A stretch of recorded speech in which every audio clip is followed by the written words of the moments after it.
Nos plateaux, c'est pour les hommes, pour les femmes. Oui, de toutes catégories, c'est le plus accessible. Mais tout en remplissant les prolégomènes, voilà, il faut un sujet qui tient la route. Il faut avoir le courage de l'aborder et surtout de répondre aux questions. Voilà. Un exercice qui a été le nôtre avec Akoukou. Bonjour. Bonjour Fabien. Evan Akoukou Yahouma. Yahouma. Yahouma ou bien Yahouma? Yahouma, parce qu'il y a un H. Ah, Yahouma. D'abord, Akoukou, c'est en quelle langue? Akoukou, c'est en Kimbesa. Kimbesa. Kimbesa. Nous sommes dans la province de la Chopo, oui. L'ex-Grande Orientale. Oui. Ça signifie quoi, Akoukou? Akoukou, c'est tout ce qu'il y a comme fruit qui n'a pas de noyau, comme la pomme, le raisin. Voilà. Tout fruit qui n'a pas de noyau. Oui. La mangue a un noyau. Comment encore? Oui, mais il y a beaucoup de fruits qui n'ont pas de noyau. Oui, oui. La fraise, par exemple. Oui, la fraise. Voilà. Et puis, Yahouma. Yahouma, c'est la grandeur. La grandeur. Oui. Le fruit de la grandeur. Le fruit de la grandeur. Je fais la traduction comme ça. Hein, voilà. Tout à fait. La loi électorale en chantier. Il faut des réformes qui sont très attendues et qui divisent. Vous êtes, vous, femme, politique, mais sous la casquette de votre fondation Akoukou, loin de partis politiques, parce que vous avez une appartenance politique. Vous avez également des couleurs politiques. Vous êtes très très proche de l'union sacrée, c'est ça? Oui. Mais vous êtes passé par quelques formations politiques. Dites-nous concrètement, qu'est-ce que vous attendez de ce débat au finish de cette loi électorale en chantier? Ce que nous attendons au finish de ce débat, et surtout sur la loi électorale, nous voulons la représentativité égale entre les hommes et les femmes, parce que depuis la nuit de temps dans notre pays, on remarque qu'il y a un très faible taux des femmes dans les institutions. Femmes comme électrices, elles sont nombreuses et c'est elles qui portent les hommes et les femmes aux affaires à tous les niveaux. Oui, oui. Mais femmes comme, comment on appelle, comme, comment on dit, candidate. Oui, oui, comme candidate. L'expression était, le mot était parti. Femmes comme candidates. Elles sont moins nombreuses. Quelle est la raison, par exemple? La raison, déjà, si on fait l'analyse, si on essaie d'analyser, on verra que beaucoup de femmes, dans leur tête, sont limitées, que les femmes, même à partir de nos familles déjà, les femmes, c'est le mariage, c'est faire des enfants. On ne les a pas inculqué ça dans la tête que vous pouvez prendre des grandes responsabilités. D'où, aujourd'hui, nous, les femmes, nous voulons nous lever pour dire à d'autres femmes qu'ils peuvent aussi oser, qu'ils peuvent postuler, qu'ils peuvent diriger, qu'ils peuvent entreprendre. Alors, mais est-ce que ce n'est pas aussi le problème de vous femmes, entre vous-mêmes? Vous ne faites pas beaucoup confiance, vous ne vous faites pas confiance, les femmes. Est-ce que ce constat, il est vrai ou c'est une erreur? C'est naturel, ça ne s'explique pas. Naturel. C'est naturel, ça ne s'explique pas. Une loi électorale, d'abord pour les partis politiques. Les hommes genrés ne sont pas très nombreux. Il y en a qui préfèrent que les femmes battent campagne pour eux.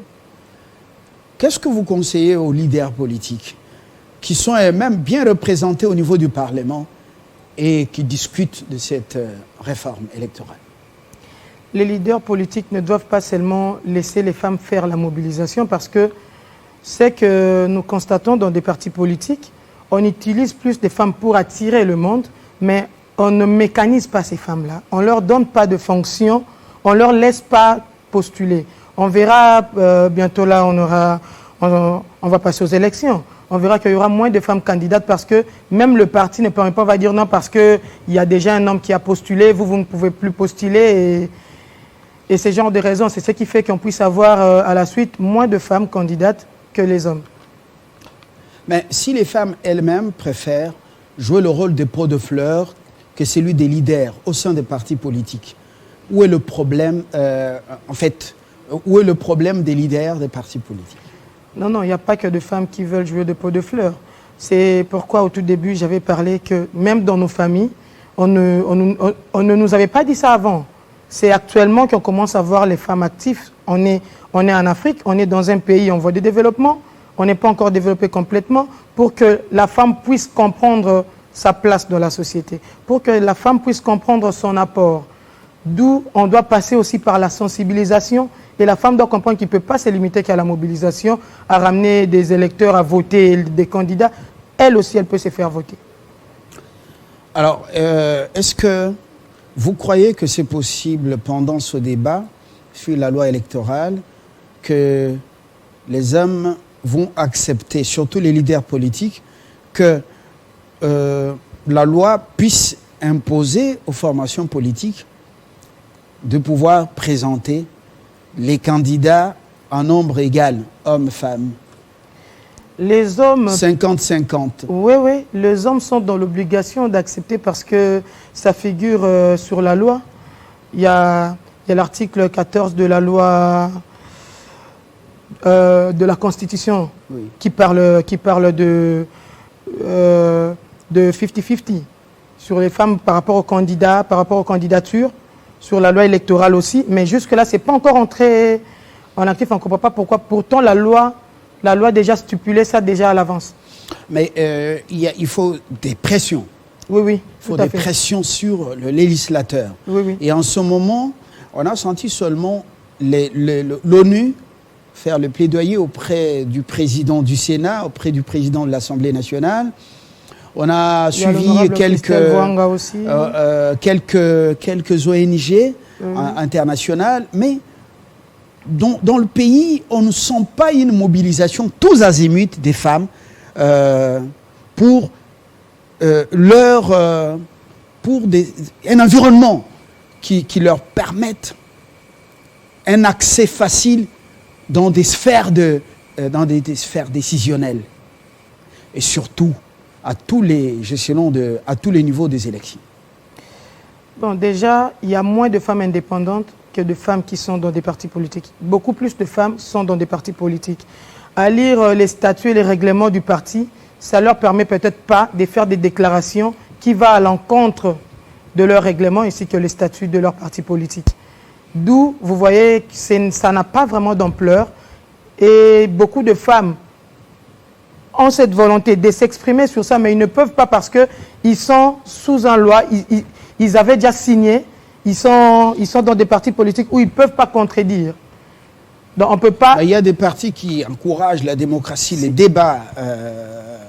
Il y a des partis qui sont dirigés par les femmes, même des groupements politiques.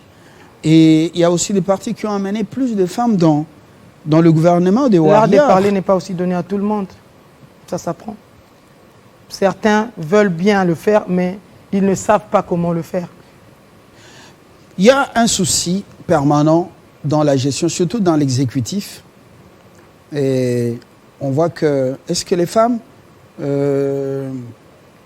sont un exemple dans la gestion quand vous regardez? Oui. Les femmes sont le meilleur exemple jusque-là parce qu'on vit actuellement beaucoup de détournements et la majorité, c'est des hommes. Les femmes, en tout cas, jusque-là, il y a eu des soupçons, mais il n'y a pas eu de preuves. Des soupçons où, par exemple? Bon, on ferme la parenthèse. Mais vous pensez que les femmes, vraiment, sont des meilleurs gestionnaires jusque-là? Il y a une femme à la Banque centrale, exactement. Il y a une femme à la DGDA. Oui. Elles sont moins bavardes. Il y a une femme au portefeuille. Il y a une femme à l'emploi, travail et province sociale. Et il y a aussi une femme à la formation professionnelle, au genre, traditionnellement.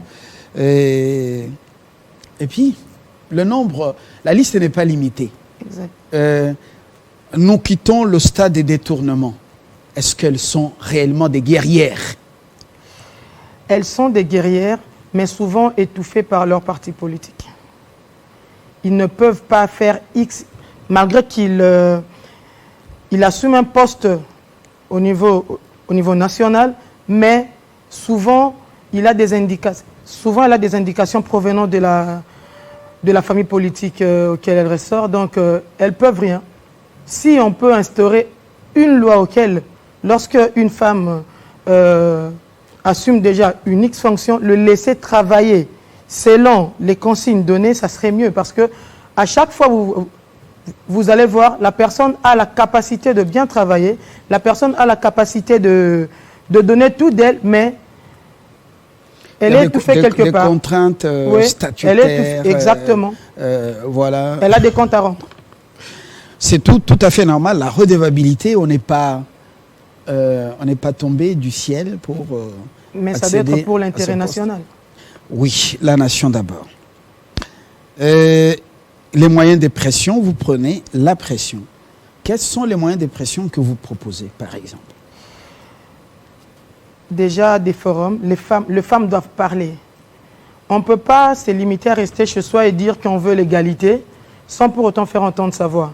Il y a plusieurs moyens de s'organiser pour pouvoir faire entendre notre souci, notre souhait. Il y a plusieurs moyens. Par exemple, maintenant, là, c'est aussi une façon pour moi de faire passer le message. Je demande à toutes les femmes qui se sentent capables, par n'importe quel moyen, il suffit juste de faire passer le message. Mais les politiques, par moments, sont des gens difficiles. Ça ne suffit pas de passer dans les médias, parler dans les forums. Il faut un lobbying auprès de deux chambres du Parlement. Le responsable des commissions attitrées pour, surtout la commission PAG, à ce que je sache, et tant d'autres femmes qui sont des femmes parlementaires pour pouvoir accentuer la pression.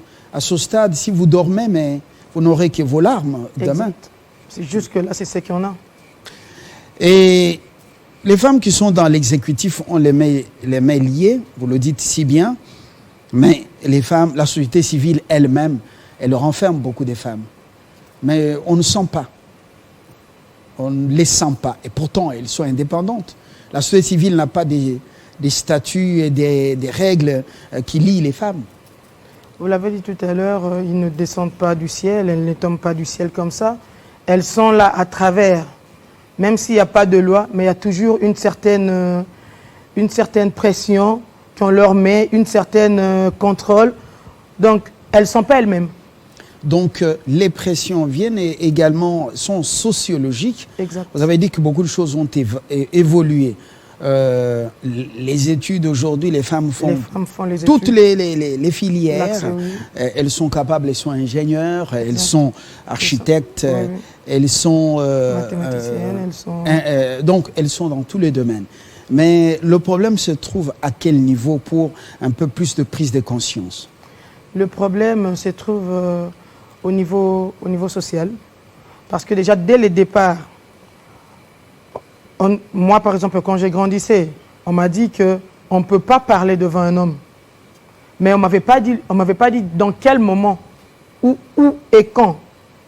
Déjà, il faut une très forte sensibilisation pour parler aux femmes, qu'elles peuvent parler et leur dire où et quand. Parce que quand vous dites à quelqu'un, on ne peut pas parler face à un homme. C'est l'homme qui est le chef. C'est l'homme qui est le chef. On ne le dit pas quand et où.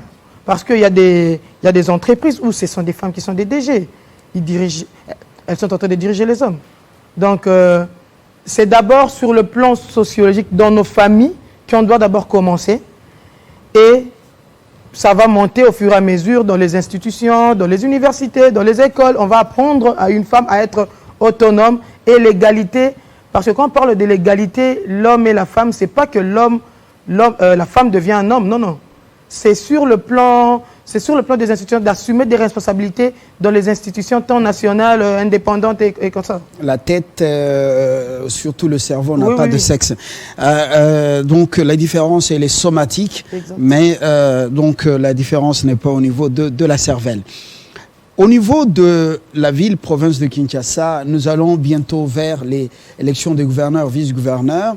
Ngobila reste en place et il faudra nommer, et plutôt élire son vice-gouverneur parce que Mbungu Mbungu est parti. Mais sur la liste, ils sont au nombre de combien les candidats? 4 pour Kinshasa. Oui, 4 pour Kinshasa. Candidat vice-gouverneur. Oui. Il y a combien de femmes? Non, aucune. Est-ce que c'est pas une discrimination? Non, mais elles n'ont pas déposé. C'est pas une discrimination parce qu'elles n'étaient pas allées déposer et on a rejeté leur candidature. Il n'y a pas eu de candidature féminine à Kinshasa.